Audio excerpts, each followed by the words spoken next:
Earlier, we started Fun Days this weekend, and it is a full 3 days, Friday, Saturday, and Sunday. When this is over, we'll have a band down at the park.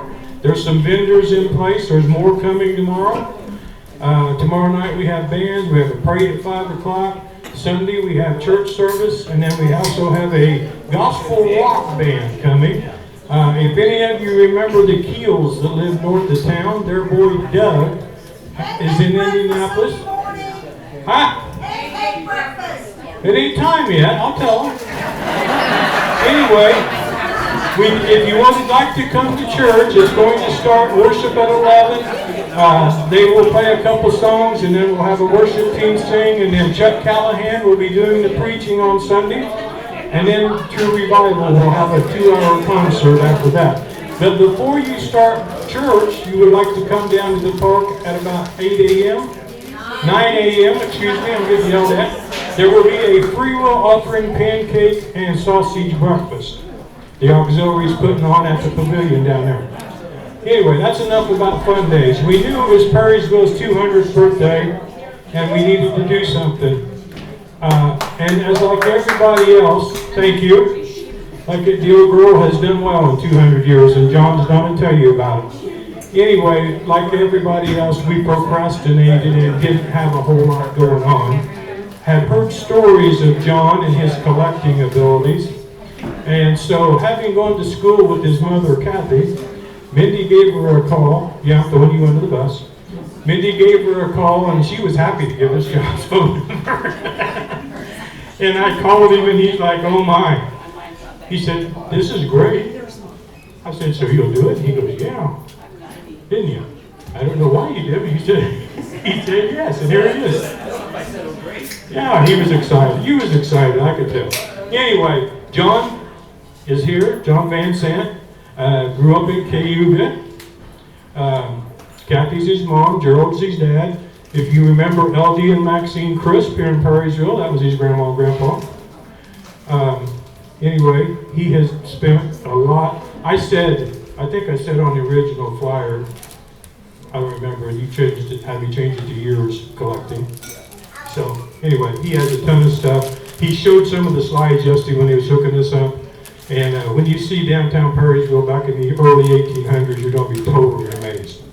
So anyway, without further ado, and I'll shut up because you didn't come to listen to me, Mr. John Van Sant. Give him a hand.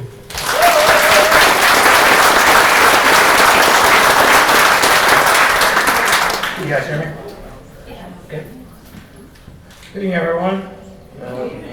I am John Van Sant, and I'll be your host tonight for our walk through the history of Perrysville. Most of what you're going to see is probably pre-1900. I was originally planning on giving a biography and a little about the collection and how it came about. But at 3 o'clock today, I was at 367 slides. And if you throw up one every 20 seconds, that's 2 hours, right? So we're in for a long haul here. So hopefully you guys are, well, I think what we'll do is, in fact, Thad Taylor, would you give me a buzz at 7:30, please? So at 7:30, we'll take a break. If you guys need to go, or if you need to use the restroom or something, we'll take maybe a 15-minute break, and then we'll start back up again. So it probably will be 2 hours. That's my guess.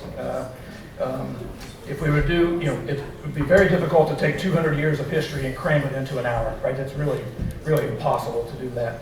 But so I'm not going to talk about myself or my collection, but I want to mention 4 people that were instrumental in helping build this collection. And 2 of them are here tonight, actually.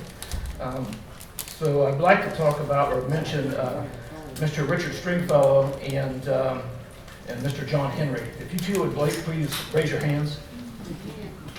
John, raise your hand.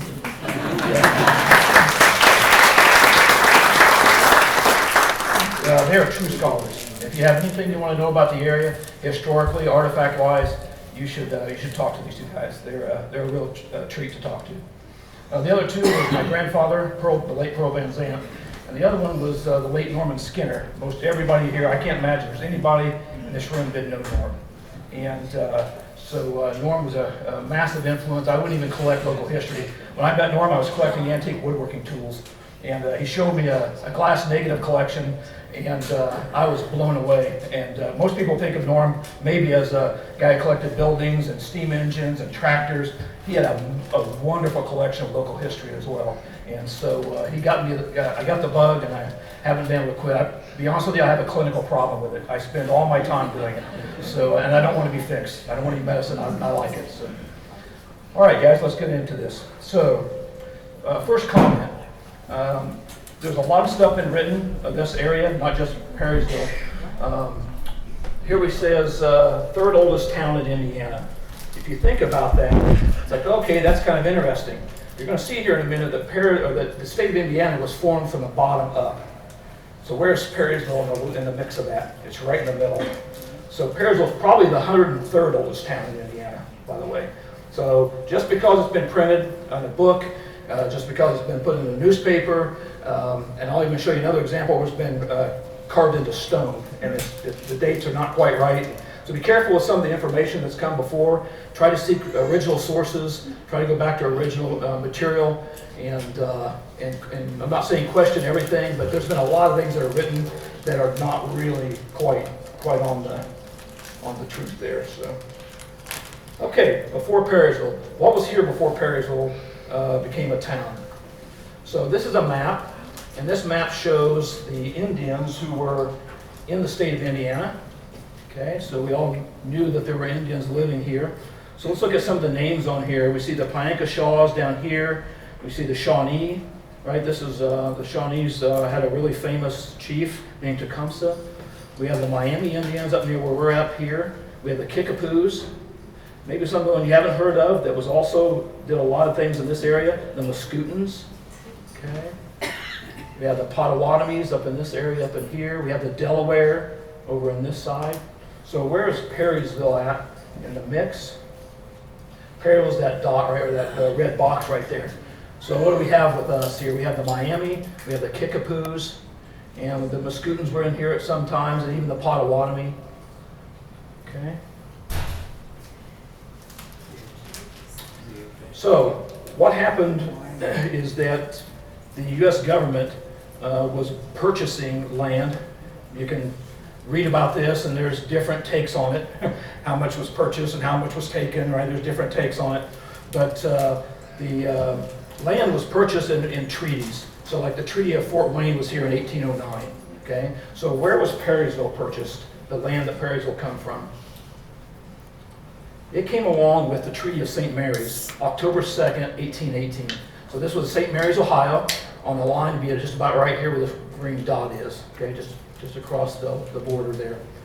So here's Perrysville, where Perrysville's at. It's bigger than Perrysville, that's the section. So that came along with the Treaty of St. Mary's. After the treaty, then the land would be surveyed, okay? So all these are surveys, okay, and the dates that go along with those. So let's look and see where Perrysville falls into this. We've got the ability to zoom in here. We'll zoom this right up so you guys can see it. Okay. So it was surveyed by John Milroy, June 21st, 1820. So nobody really was allowed to live here with permission from the U.S. government without buying before 1820. So there wouldn't be anybody really here. Were there people here? Yeah, there were guys living here. Ones you're going to find out is our founder, James Blair. He was in this area a little bit before the treaty was signed. But for the most part, everybody started coming in after 1820.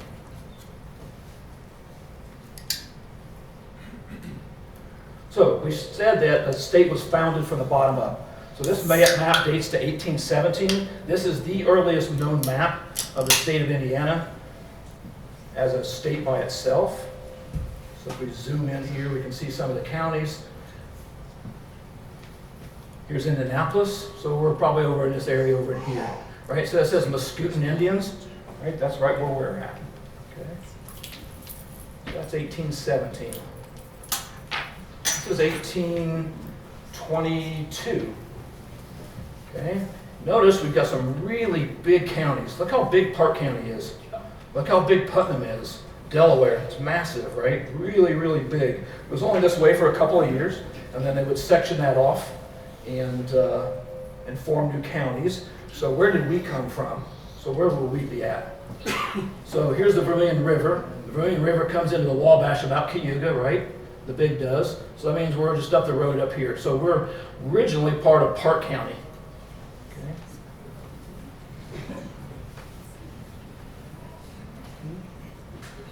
Okay, now we have Vermilion County.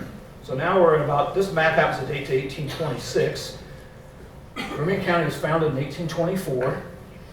So out of that Park County came Park, Vermilion, a little bit of Montgomery, a little bit of Putnam, right? And maybe I think we're gonna get a slice of Vigo.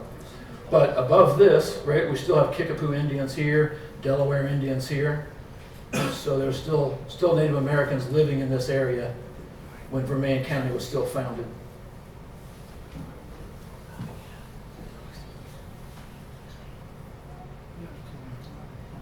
One last one. You can see we got Vermilion again over here. Now we have Warren, Cass, right? And the state just keeps filling up from the bottom to the top. Okay, many people have heard the name James Blair over the years. Not a lot has been found on him until recently. I mean, it's difficult to find things from the 1820s, 1830s, 1840s, right? Documents and records, not the easiest to find. Photographs of that period. Photography really didn't come to the United States until the late 1830s. About 1840s when you really start seeing people opening shops. They were called daguerreotypes at that period of time. And so those are exceedingly rare. You don't see local stuff that's known of that period. But we happen to have a photograph of Mr. Blair. So this is the founder of Perrysville. I don't think that's ever been seen by a group before. It's never been published. The archive that it was found in, I don't think had been opened in the last 200 years. It was really dirty. There wasn't a lot. Hey, Wayne, I think you guys, I can't hear myself.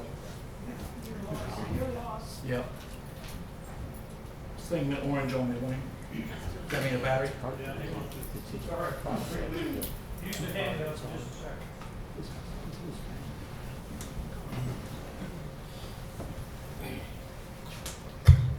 Can you guys hear me?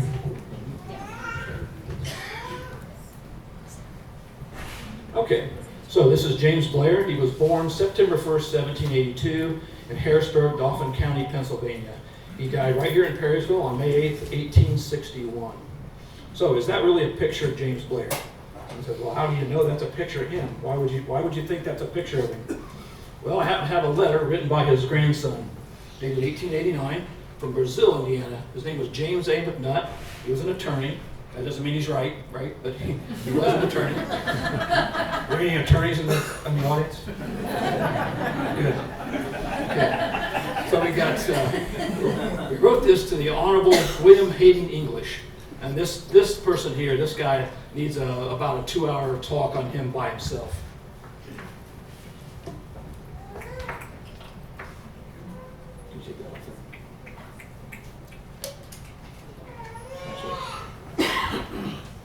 So it says, I'm going to try and read this. The script can be kind of difficult at times. It says, Dear Sir, yours of the 27th, just reviewed.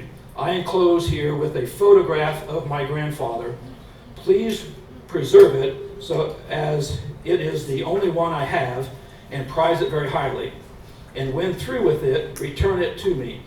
Then when your work is finished, or when your work is published, I shall want a copy. Yours very respectfully, James A. McNutt. So, it should be him. I think his grandson should know what he looks like. Yeah. Okay, so when and where did James Blair come to Vermilion County? So this, if you look, this is the power plant between Newport and Cayuga. Okay? All the documentation we found says that he was first at section 16, 17 North, 9W. That's the yellow box, okay, on the plat map. It says he was in the northeast quarter, so that's going to be the red one here. Well, does anybody know what used to be there? Absolutely it did, didn't it? What a beautiful building, right? That was really, really a wonderful, wonderful piece of work, right? Well, does anybody know what was behind it? I don't think I'm old enough to remember this, because I think it was torn down well before my time. This when you look, James Blair never bought any property in this section, but he lived there before Park County was a county. So he was either squatting, which he probably was, and he built a log cabin there, or John Collett, who did buy this property, let him build a log cabin on it.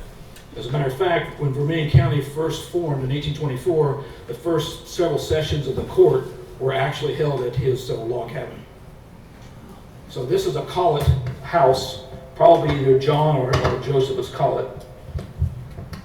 Can you guys hear me? Test, test, test. Yep, we're good. We're good. Thanks. So we believe that he's. I'm sorry, guys. Thanks, go ahead. I think that's got a short end. Yeah. So I'll just hold it kind of the same way all the time.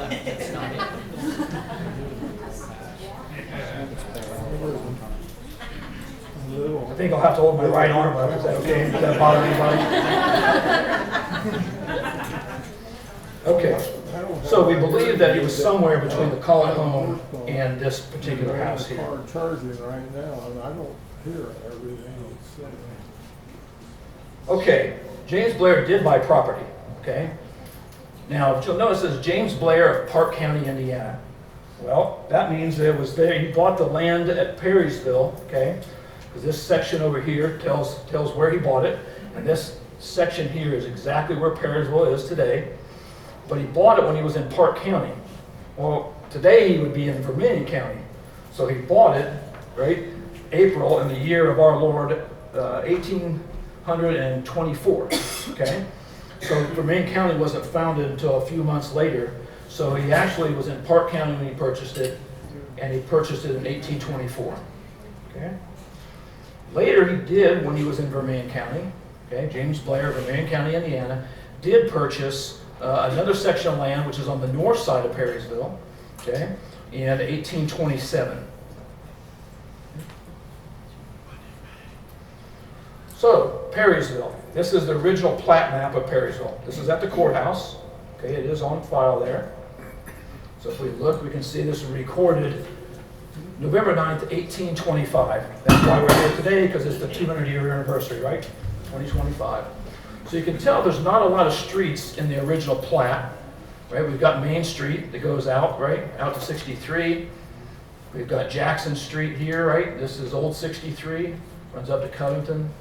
And we've got Water Street here, but not a whole lot of lots in the original plat.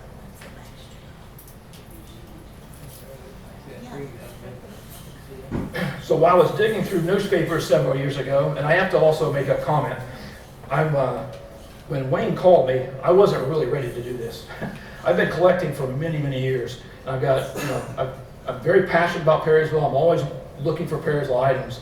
At the moment, I'm working on what's called the fur trade era, from about 1750 to 1850. Who was here, what was here before the state, and that was pretty much my main focus at the moment. So I didn't really have all these things all ready to go as far as the artifacts with the data and who did what, and where were they. So when you called me, I thought, oh man, this is going to be tough. And I travel a ton. I'm very active in my business right now. And so I actually lectured for 4 days before this. So this is a stretch to get this stuff done. But while I was at the courthouse, or at the Indiana State Library, I tripped across this, and man, it was like a kid in a candy store. I couldn't believe I found this. This is from the Western Register of Terre Haute Advertiser, dated June 23rd, 1827. That is a long time ago, right? That is very early. This right here is a section I pulled out of the paper. The actual column was very long. James Blair was running for Senate, the state Senate. And this is his comments. But what really, really excited me was this comment here. And I think this is just outstanding. So I typed it and read. He said in his article, it says, "I have been a soldier, a conservator of the peace, a legislator, and now a tiller of the soil." James Blair, Vermilion, June 14th, 1827. So, what positions did James Blair hold? What did he do while he was here? Well, from 1812 to 1815, he was a War of 1812 soldier. That's kind of well known, right? Most people know that he was in the War of 1812. Did anyone know that he was the first coroner of Park County? That's kind of an oddball thing, right? For a soldier to be the coroner. He also was the Justice of the Peace of Vermilion County in 1824. He was in the Indiana House of Representatives on 2 terms, 1825 and 1838. He was in the Indiana State Senate from 1827 to 1842. And this one I didn't realize until this research work either. In the 1840s, he was the commissioner of the Wabash and Erie Canal. That's interesting. I did not know that. So, talk a little bit about James Blair in the War of 1812. James Blair was on a ship, originally named the Contractor. They took this ship and converted it to a warship. A guy named Henry Eckford did this in New York. And they renamed it the Trip. It had 1 gun. That doesn't sound like a lot, does it? I guess you got to be really, really accurate with this thing. So it says it's a 32-pound long gun. So it was James Blair on that. So this is a list of soldiers who were on the USS sloop Trip. Okay, it was piloted by John Brown. There were 36 men. Look at the first name on the list. And I didn't put it there, it was already there. Look, First Lieutenant James Blair, U.S. Army. Neat. Another source I found in the archives of the government says James Blair, Lieutenant of Infantry, commanding Marines, was also on the sloop Trip. So during the Battle of Lake Erie, Commodore Oliver Hazard Perry is in Perrysville, right? Was on this ship right here, the Lawrence. Okay? Right over here, the little bitty Trip. Look at this guy. And these are to scale. It was the smallest ship that was to sail during the War of 1812, by the way. He was on the smallest ship. So this guy here, this Trip, was doing battle with Lady Prevost and Little Belt. They were firing back and forth. The Lawrence takes a real beating. These 3 big ships here, the Charlotte, the Hunter, and the Detroit, really batter her. So Perry takes off and jumps onto the Niagara. Then they take a charge and run the gauntlet through here, and all these guys, every one of these guys surrender. So Perry wins the Battle of Lake Erie. So William Henry Harrison, who I think most people would recognize him, he was a president of the United States, but he also was a territorial governor, and he was also responsible for removing the Indians from Indiana and making that land accessible to the United States. And he was also involved in the War of 1812 against the British. Here we have Oliver Hazard Perry. He just won the Battle of Lake Erie. He takes his ships and he goes over to Detroit. Okay? William Henry Harrison is almost to Detroit. He's just about there. And he's thinking he's going to have a battle with this guy right here, Major General Henry Proctor. And everybody, I think, has heard probably of Tecumseh, the Shawnee here. This actually is a very rare image, by the way. This is the only known original image of Tecumseh. There's a lot of images of him, but supposedly this is the only one that's known. It was drawn by a man, a French trader in Vincennes, about 1808, a man named Pierre Ledru. So these 2 guys are at Fort Detroit. Mr. Proctor says, I don't want to be here. I want to get out. I know Harrison's coming, and he outnumbers me about 3 to 1. So I need to go. So Tecumseh says, hey, I don't want to do this. I want to stay. I want to fight. So Proctor leaves. Tecumseh ends up following him. They end up in Moraviantown, just across the border into Canada.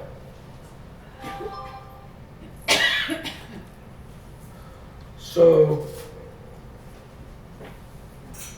back up here. So Perry takes his ships and he takes Harrison's men, and to circumvent all the landmass, he goes around and try to get in front of Proctor. Okay? He gets there about the same time as Mr. Proctor. Now the question was James Blair with Harrison at the Battle of the Thames? So they're going to have a battle. It's called the Battle of the Thames. It says here, yeah, right here. He also participated in the Battle of the Thames, in which engagement Tecumseh was killed, as claimed by Richard Johnson, but was always maintained by my grandfather was not true, but that the great warrior fell by the hand of a common soldier. So, I don't know if you've ever, how many people have ever been into the Capitol building in the United States? So, wonderful building, right? There's a frieze that runs all around the top on the perimeter. And it's about 8 foot tall. And this is one of the scenes, and this is the Battle of the Thames. And this is supposedly Johnson killing Tecumseh. Well, according to James Blair, our founder, that didn't happen because he was there. And there's been a lot of people ask the same questions or write about the same event. Artifacts from Mr. Blair. You would think that'd be very hard to find, and they are. So this is a letter written, it says Perrysville IA. Why does it say IA? Well, before 1848, right, Indiana was abbreviated IA. When Iowa come around in 1848, and a little bit later, when the U.S. government changed to the two-letter system, they changed, about 1852, they changed Indiana to IND. Now, you'll still see letters dated clear into the 1850s, maybe the 1860s. People didn't follow suit. And so many, many letters. There's other Perrysvilles, right? There's Perrysville, Ohio, and different places. But most of the time, typically it's Perrysville IA. And then you can also tell, because like in this letter, dated August 5th, 1855, it's signed by our founder, James Blair.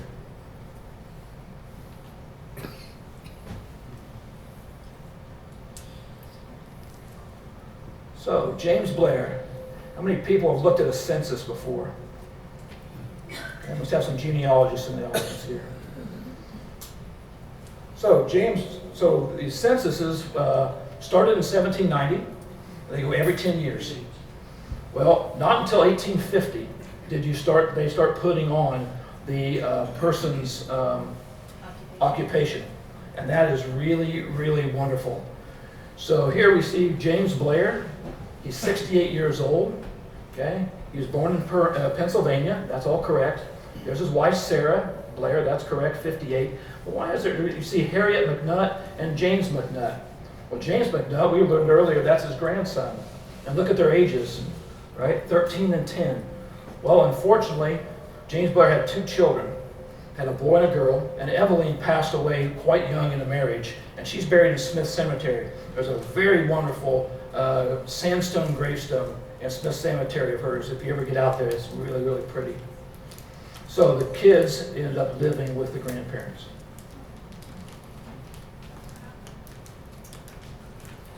Okay, how many people have been to Hicks Cemetery? Probably just about everybody in the audience, I'd expect, at one time or other. Now, this is his stone. Now, you see here it says Major James Blair. Well, I've said the word lieutenant, and a little bit later I'm going to say the word colonel. I don't think this was probably put on by his family. All the military records say that he was had the rank of lieutenant, none other. All the military, and I've got probably 10 different sources through the U.S. government that has him as a lieutenant. So I honestly don't think he was a major. And his granddaughter actually wrote that he was a colonel. So that's an error. So that's carved in stone, but that doesn't make it right. That's the first one. And then it says founder of Perrysville, Indiana, 1826. Well, if that's true, we'd be doing this next year, right? Perrysville was founded in 1825. So there's another errata. So we've got 2 things written in stone on a gravestone that are not correct. So it's not you don't want to be a Poindexter about it and say, haha, look, I found something that's wrong. But you do want to try to get the facts as close as you can, because it really does matter. So this is the full view of his stone in granite, very pretty stone. That's my red Toyota Tacoma. I've got 450,000 miles on it, by the way. Toyota. All right, let's talk about canals. I've got the Bodine clan up here, so I've got the experts in case I say something wrong. So the canal, we go from Covington to Vicksburg here on this map. So if we look from coming out of Covington, it's not very close to the river, right? It's at some distance. That's this black line, this heavy black line is the canal. We get down here near Perrysville, okay? Now, this is obviously on Fountain County soil, right? So this is the ferry. This is Perrysville's ferry. And a little bit later, we'll see some pictures of it. So you would come out of Perrysville, come across the river onto this road. Today, roughly, 32. Okay. Here's the town of Vicksburg. Anybody know there's a town of Vicksburg just on the other side? What a beautiful thing. You see it says coal company. Lots of coals down here, right? There's a railroad that runs through here, right? Very, very interesting. So we're looking for information about what was in this zone right here, okay, between the ferry road and Vicksburg.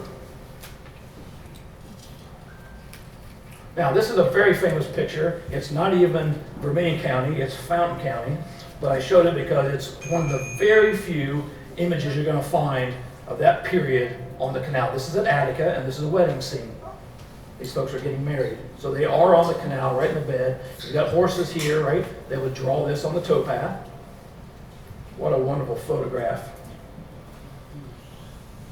This is something that Norm Skinner and I found about 20 years ago in a small shop in Colonial Antiques just south of Terre Haute. And I just about fainted. I couldn't believe this thing was in this group of pictures. This is taken by a man named William Benefield. He's from Perrysville. This came with about 700 or 800 glass negatives and about another 1,000 prints. So there's a lot of photographs in this group, and they're almost all, probably 99.9% are right here in Perrysville. And they're all from about 1890 to maybe 1915. So there's probably 2,000 images total. This was among those. This is a canal boat sitting, what I believe is, and it was written on the back, is right at the foot of 32. So right at the foot of 32 and Towpath Road is where this boat come from. Now, I don't think this boat is going anywhere. I think he's sitting there. I think he lives on it. That's my best guess at the moment, is that it's landlocked. The canal's not working, canal's not running. It's there because, probably it rained or something. And you can see there's a wagon here. They've got it open and they got a dinner table out here and they're eating. But that is an exceedingly scarce image. I know of no other image of the canal at Vicksburg, Perrysville, or anywhere in this area. So that makes that quite scarce. Okay, what kind of boats ran up and down here? I like to look at the names. So this is where it was done. We found a boat registry at Covington, right? So a lot of the boats had to register themselves at Covington. So what are some of the names? We got the Dock Irish, the Hyacinth. Where's the Hyacinth from? Well, he's from Vicksburg. That's a wonderful place. The W.J. Cushman from Perrysville. The White Bear from Lodi. I like that. The Spy from Lodi. I like anything with the word Hoosier in it or Wabash. I think that is just awesome. So we got the Hoosier Boy from Vicksburg. Right, that's neat. How about the Paula Jones and William G. Coffin? That's a very famous guy. If anybody knows Park County history, William G. Coffin is a really... See, John Henry's talking about it right now. I can see him pointing at it. Yeah, he knows. Yeah, super, super well-known guy. What else we got here? We got the Pilgrim, Lawliuses. Are there any Lawliuses here? Anybody related to the Lawliuses here? It's a well-known family, right? The Pilgrim. You got any more Perrysville? Here's the Forest Bell. Yep. The W.H. Kirkpatrick. Yep, he was a person that lived here in town, a businessman. So how does a canal work? We'll go real quick through this. So, let's back up here. I think we'll show the gate first. The blocks at Perrysville did not have stone. They would have had a wooden section on the sides. Okay, so this image probably comes from the Erie or someplace out east. But the mechanisms are the same, and the doors would have been very similar. So you got this massive lever here, and you got a man. This is to scale. This man is pushing this door open, and you see there's another little door down here. Okay, that door is going to either let water in when it's closed or let it out when it's closed. Okay, so that's going to be part of the functioning. So you'd have a man on either side to open the doors. So if I'm going to lock it down, I want to come down here. See, the water level is different between here and here. We're going to pull in. They're going to open the doors. We're going to pull in. They're going to shut the doors behind us. Yeah, that's this guy here. Doors get shut. Then a guy's going to walk over here to this door and he's going to open that little bitty door that's in the bottom of there. And what's that going to do? That's going to cause the boat to fall. And water seeks a level, right? So the level of these two pieces of water on either side of that door are going to be the same. So the boat falls, very nice and slow. Then they open the doors, the boat comes out. So that's a functioning of a lock. Now, Covington had something that we did not have here. Covington had a weight lock because you had to register at Covington your boat name and the weight, right? So this was all toll. Many of these systems were tolls, right? Especially on the freight hauling systems. So you can see there's a scale mechanism here to give weight. So the boat would pull in empty. They would lower the water down. It would activate the cradle here, right? It would activate this system, and they would weigh the boat, and then the boat would be logged with its empty weight. The next time it comes through weight, they'd weigh it again. They'd tear that out, and then they'd be charged based off of weight. But that was at Covington.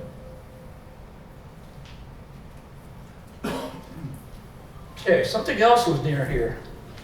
Something that's a little bit different. This says an act to incorporate the Perrysville Canal Lock Company, approved February 12, 1843. Okay. Who are the people who did this? Asaph Hill, Robert J. Gessie. We've heard of Gessie before, right? Most people know where Gessie's at. A.B. Small, Joseph Fairmore, Milo Gookins. I remember wrestling a kid from Fountain Central in high school. His name was Bo Gookins. Man, he was really tough. We have William Porter, John N. Jones. This guy's really, really a big deal here in Perrysville. Right? He was a really big merchant for a long time. And Caleb Jewett. So these guys formed the Perrysville Canal Lock Company. Okay, so we're going to go back down to our map here. Okay. So here again, we've got our ferry, and we've got Vicksburg. So somewhere between here, they're saying they're going to put a side cut. Well, what's a side cut? A side cut allows us to go between the canal and the river. Why do we want to get in the river with a canal boat? Because I want to get to Perrysville. Why? Because Perrysville is a port over here. Perrysville has docks over here. There's a lot of commerce comes to this town. Right? I can go through the canal. I can go through the Wabash Canal. I can start in Toledo. I could actually start way up on Lake Erie. I can come all the way down here, and then I can jump across, and then I can get into the river, load my boats on a steamboat, and then I could head south. So this is work done by Carolyn Schmidt of the Indiana Canal Society. It's not to scale, right? And there's a lot of things about this we're not really too sure about, but it's interesting. So here we have the river. Here we have the ferry. This is the road to Perrysville. She identified that there was a bridge, number 68, and that's true. I've seen the documentation. Okay. We've got the canal towpath where the horses and the mules would walk along to pull the boats. Okay. We have a block number 37. So this is there would have been a difference in elevation between here and here to lock down and lock up. Now you see this says Perrysville side cut. Well, it says approximately 1 mile long, probably angled more from the main line. Well, when you look back at the map, I'm not really sure there's a whole bunch of a mile in here. So at the moment, we're not totally sure where the side cut is. Nobody's ever identified exactly where the side cut lies. Okay, but it is true that it's in this zone somewhere right inside of here. Someday, I think we'll have a chance to go find it. Now,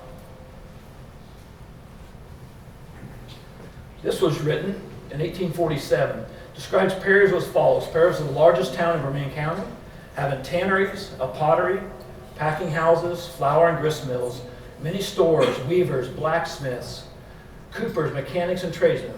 It is located on a side cut from the Wabash Area Canal and appears to have a good future, with rich and fertile farmland lying north and west. The Perrysville side cut canal locks are ready for filling. Canal boats can enter the Wabash River. 1847. Did it exist? Well, they issued a 50 share of stock in it. So this is an actual share of stock from bought by Elias Reynolds. He's entitled to the value of $50 per share. He has 1 share. It was signed by John Dunlap, and Thomas Cushman. Perfect early Perrysville people. You'll see their names a little bit later.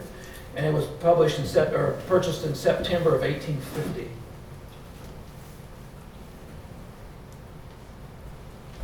They had their own money. Okay? The Perrysville Canal Lock Company. Right? So what is this? This is a banknote. And this happens to be a mint banknote. Believe it or not, that was printed in 1850. The American Banknote Company, what would happen is a local bank, so the U.S. government did not regulate paper money before 1860. So you could have your own bank, you could print your own money, and it was all up to you to make good on it, right? You had to honor the notes. The U.S. government wouldn't honor those. After 1860, they stopped all that. So these are called obsolete banknotes. Well, let's say we're Mr. Cushman and we want to go after and make up some money for the Perrysville Canal Lock Company. We would get a catalog and we would pick what's called these vignettes. I like this one a lot because this one shows a canal boat with horses. Isn't that beautiful? Very cool. So they would have these printed. Well, the American Banknote Company took several of these, maybe 2 or 3, and put them in a vault. And they sat there from the 1850s until 1991, untouched. In 1991, Christie's, the auction house, had a landmark sale. They sold these notes, and there's a fair amount around this area. Covington, Montezuma. Wouldn't you like to find something from Montezuma, right? It's such a small place, like Perrysville, right? It's a wonderful place. So these notes came up for sale, and there's a 1, and there's a 150. Now, somebody, and I'm not going to call him names, whoever did it, but they stamped them on the back, American Banknote Company. This person was not an archivist or not a collector, that's for sure. I really wish they had not done that. But this is the only known $1.50 denomination by any banknote in Indiana, and probably only 2 in the entire United States. So that's kind of a very rare thing. And this is one that was passed, or this one was circulated. So this one is serial number 207. And you got J.N. Jones, there's his name again, and Thomas Cushman, real proper early Perrysville people, dated 1854.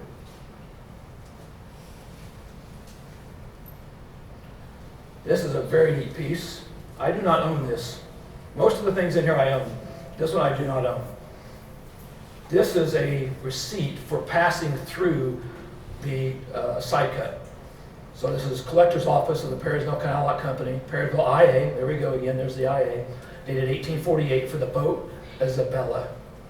And it was signed by R.D. Moffett, also a early Perrysville pioneer.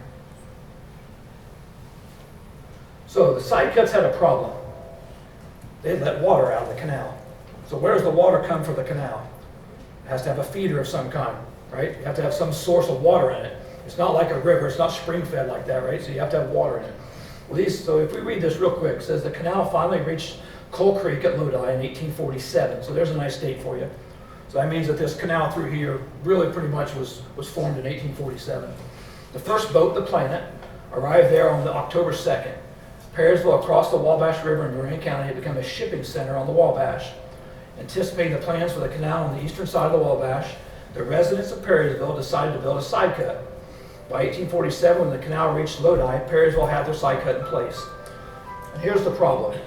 The leakage and use of the Perrysville side cut added to the water shortage of the canal from Lafayette to the Sugar Creek feeder. Williamsport upriver, Warren County, also wanted a side cut and built their own by 1852, despite the protests of the canal officials. These side cuts were privateers. They were not owned by the canal.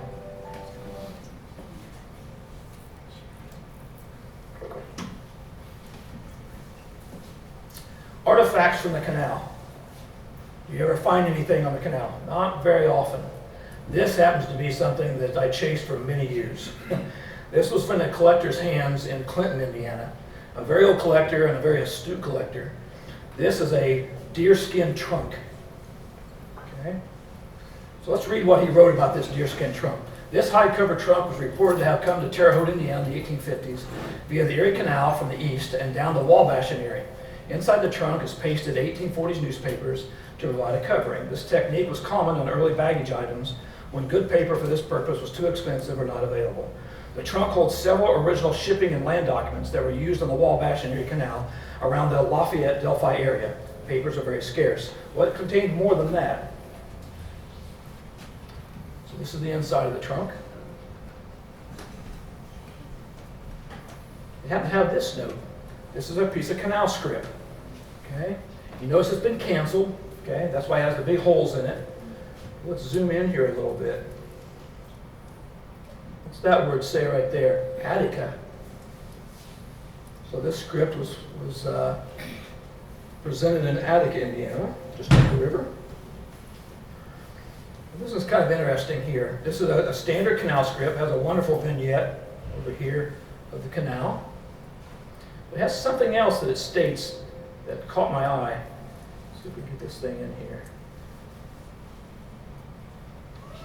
This section right here says Wabash and Erie Canal west of the Tippecanoe River. Okay? West of the Tippecanoe River. Well, they really mean south, but that's okay. We won't hit on too hard there. But what we find is we found this report in that same trunk. Report of the Commissioner of the Wabash and Erie Canal west again of the Tippecanoe River. So this report was written and signed, oh my gosh, it was signed by none other than our founder, James Blair, Commissioner of the Wabash and Erie Canal west of the Lafayette. So there comes Mr. Blair again.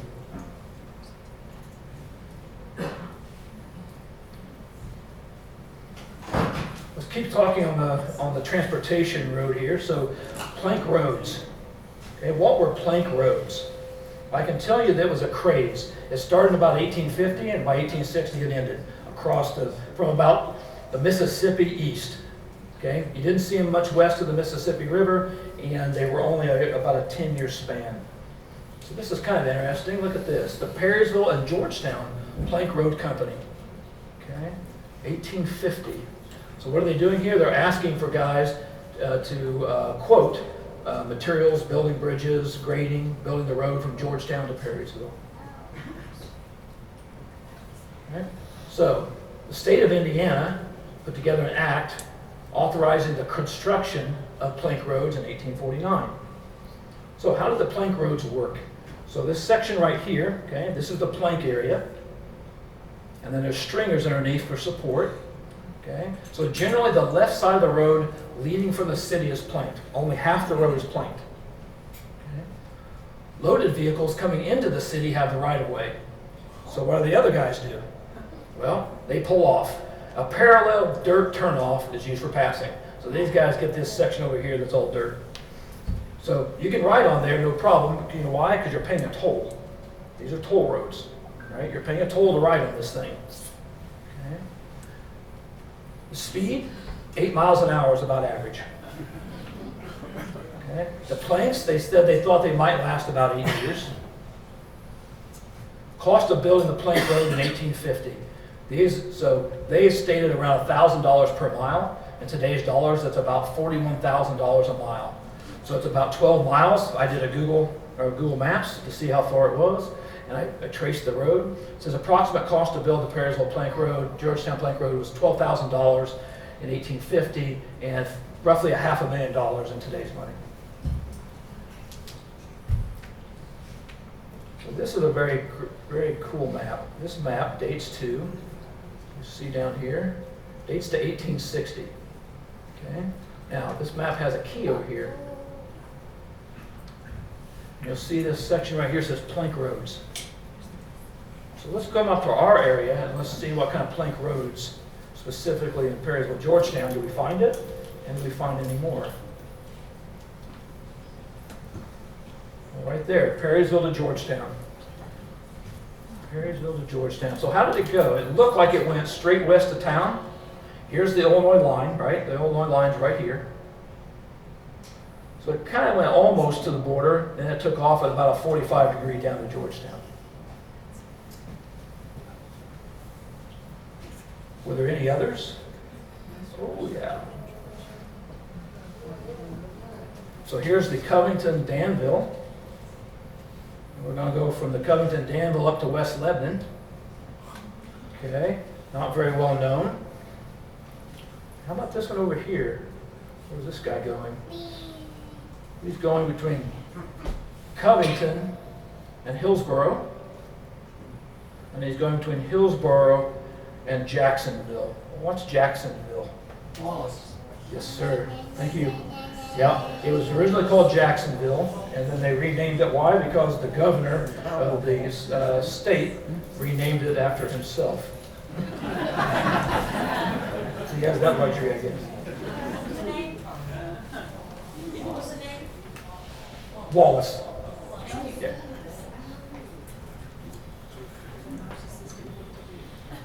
So here's an act to incorporate the Georgetown and Perrysville Plank Road Company. So yeah, it actually was in the legislature. We have the Danville and Georgetown Plank Road Company. So it commences at the town of Perrysville in the direction of the town of Danville. So that means it's going to take off, right? And it has the ability to go between the Perrysville, Georgetown, and the Danville. This was never built though. Do we have anything for the Perrysville, Georgetown Plank Road? This is a very poor copy. Somewhere the original exists. This one I also don't have. So it says $30 of Plank Road stock in the Georgetown and Perrysville Plank Road Company, 1850. So somebody did have a piece of stock somewhere. I hope someday I can run across it. Again, here's the Covington and Danville Plank Road Company. Does anything exist from it? There is. We have money. So we have a $1 bill, okay, from the Covington and Danville Plank Road Company. You've got Covington here, dated 1853. That's serial number 3557. I think that's pretty high. I would not have expected there to be quite that much stock out. It also came in a $2 note, okay, Covington and Danville. And it also came in a 5. So it came in a $1, $2, and $5 denomination. This paper is really thin. It's like India paper. Okay, it's a wonder any of these things survive. It's so thin and so fragile. I thought this one was neat. The Covington, Coal Creek, and Jacksonville Plank Road Company. I like the name. So here they are, the stockholders, the Covington, Coal Creek, and Jacksonville have been notified that in 7th installment of 10%. So they're asking for their money. So all plank roads had a toll house. So this is where the toll keeper would live. This would be the toll road, and there would be a gate on both sides. What did it cost to travel? So under the laws of Indiana, every horse and rider, not more than 1 cent per mile. A 1-horse vehicle was 1.5 cents. Two horse, 2 cents. And the most expensive was a score of cattle, mules or asses, 5. Postal history. Talk about post offices and postage here for a second. I don't actually happen to have one that is a manuscript with the COD from Perrysville. I have it after it was already paid, but I don't seem to have one. I couldn't find one. So this is an early letter sent from Attica. Notice this 18 3/4 cent. Okay, that means it would be COD. So between Attica and Ohio, it cost you 18 3/4 cents to send this particular letter. Now, this is called a stampless cover. This is pre-stamp. So what they would do is they would write on the back, they would write the letter, and then they would fold it to roughly the size of an envelope or a cover. An envelope is called a cover. And you can see this red stain right here, that's a piece of wax. They would use a wax seal to seal these things. So you had to, that's my granddaughter. Her name's Charlie.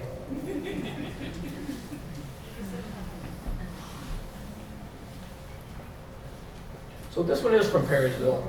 Now, Austin Bishop was the first postmaster of Perrysville. You see the word free?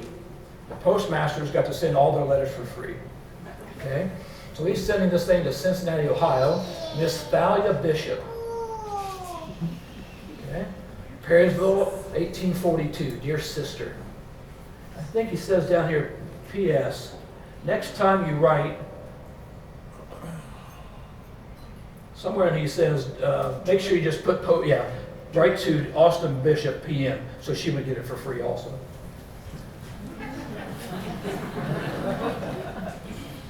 Now, this is something very special. This is a letter sent to R.D. Moffett Esquire, a local businessman here in Perrysville. And that is the first issue of a stamp that was ever issued. That's the 1847 stamp. They are very, very scarce. And I was really, really taken aback that there was one sent. So we have the word Perrysville, Indiana, and the usage of an 1847 stamp. So stamps didn't exist before 1847. So that is the very first use. Look at the handwriting. Isn't that beautiful?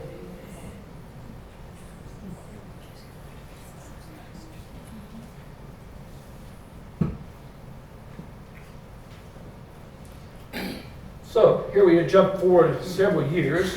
This is the William M. Benefiel store. Okay? This is the Wabash store. And what you notice in this section right here, this is the Perrysville post office. The Perrysville post office could move. It was mobile. At this time, there weren't enough people really to have a full building, so all the post office really was this cabinet right here. So here's the window where they would take care of business. You could put letters in after hours. It says the word US right there. And this moved around. We'll show a couple of different buildings that say post office on the outside that would have shared this post office. Not uncommon. Gessie had the same thing. Norm Skinner has Gessie's.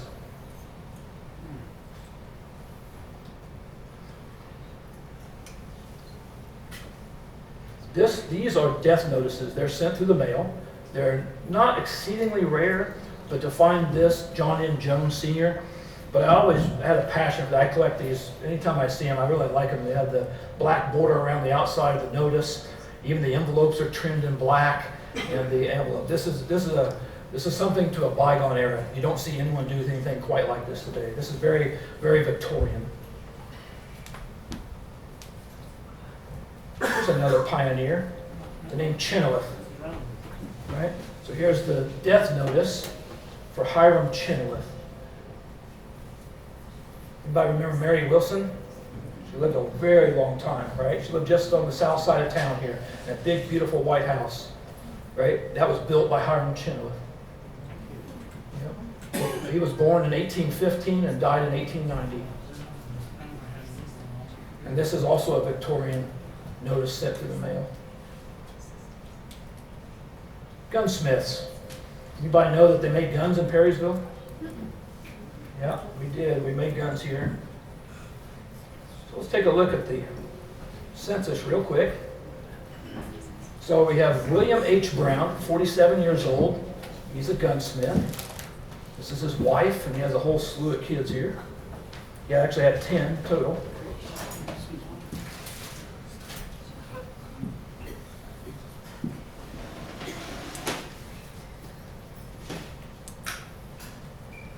Here we have William Kozad, his wife and one son. He's a gunsmith. He's 26 years old. He's in Perrysville.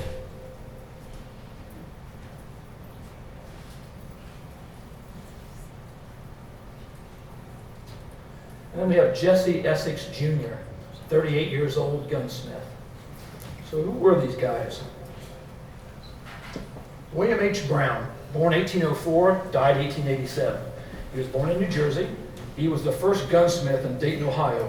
He arrived in Perrysville around 1843, and somewhere in the 60s, he moved to Danville. I have some articles or some advertisements for him and his son in 1866, but I haven't been able to date exactly when, what day or year in the 1860s he went to Danville. He died in Tacoma, Washington in 1887, and they brought him back and buried him in Danville, Illinois. Jesse Essex Jr. So we can pop this up for people in the back. Born in Ohio in 1812. He's listed in the census for Perrysville in 1850, but you'll see here in a second, in 1851 he has a shop in Covington, and he's buried in Adams County, Illinois. These gun makers moved around. They might be in a town for 5, 10, 15 years, and they move on.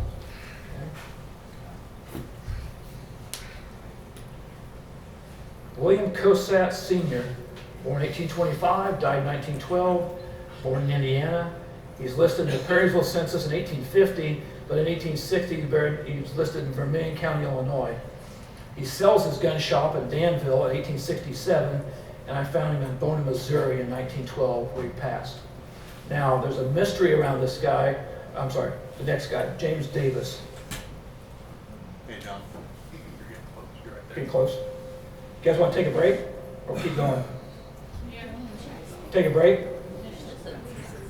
What's that? Finish this? All right, we'll finish the gun makers. So, J.S. Davis, born in Delaware in 1820. He was in 1830. He started working in Danville, Lafayette, and Paris. We have evidence that he was working under William H. Brown. He apprenticed to William H. Brown, as well did Mr. Cosat. I've got documentation that shows that he was an apprentice. William Cosat and J.S. Davis were both apprentices. Now,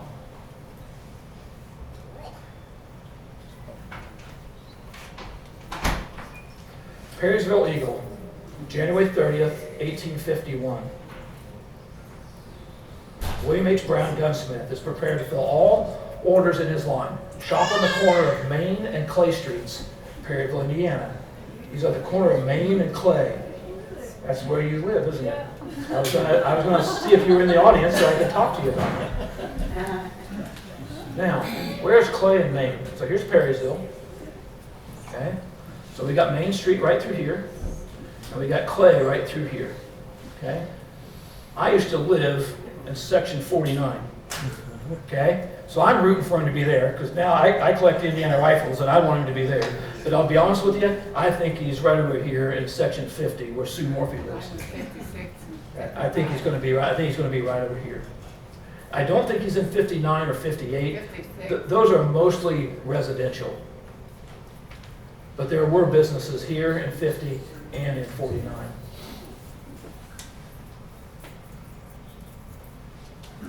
This is a rifle by William H. Brown. I acquired this rifle only about 2 months ago. This is the finest Brown in the census. There's about 7 rifles known by William H. Brown. I have 4, and the others are not nearly as beautiful as this. And so this is really untouched. This has an original finish. It's never been stripped. It's never been messed with, and it's in really, really beautiful condition. This rifle has several pieces of different types of metal. So it has silver here. It has German silver, which technically isn't silver. It's got chrome in it.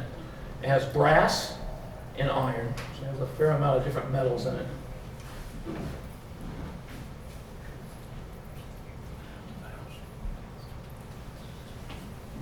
He was a very skilled gun maker. Here we have a 4-piece patch box. There's 4 pieces. There's a piece. This is 1 piece, 2, 3 in the lid. It has 3 piercings. This is when we take and cut through the metal, and it's engraved.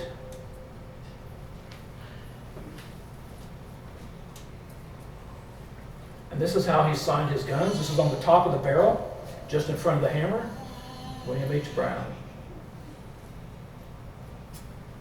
These are also rifles from William H. Brown.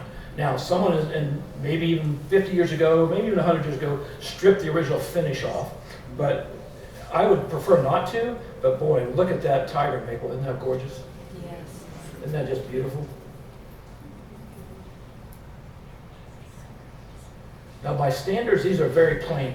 Indiana's a melting pot of gunsmiths. They came from Ohio, they came from Virginia, they came from Pennsylvania, Kentucky, Tennessee, North Carolina. So all those guns have their own unique styles. Indiana's kind of a melting pot. There isn't really a unique style to Indiana firearms, but some of the arms do get much, let's just say, more gilt and fancier. There's more silver on them and more design elements, maybe more folk art. Okay? By standards, these are very plain rifles, but these would have been a working man's rifle. This gun was not meant to hang, and this gun was meant to use. And they were. Matter of fact, this top gun, notice the barrel is quite a bit shorter. This barrel's been shortened. How do I know that? Because there is a tang welded on the bottom side of this barrel that attaches the stock to it. See the delta, the difference between these two?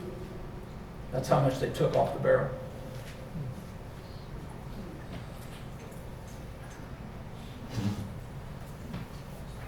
Here's J.S. Davis. He's in Danville, but he makes a neat statement down here at the bottom. He was trained by William H. Brown. Says, William H. Brown says, Davis is one of the best workmen in the West. Try him. Danville, April 27th, 1859.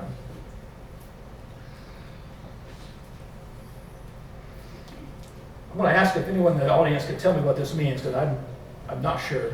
War, in Covington with the dead. Does anybody know what that means? 3 doors west of Duncan's Hotel. I understand the Duncan Hotel where all orders and guns are repairing. So this is Jesse Exig Jr. In 1850, he was here in Perrysville. In 1851, he's in Covington. Okay, so he moved on. All right, let's take about a 10-15 minute break. Okay.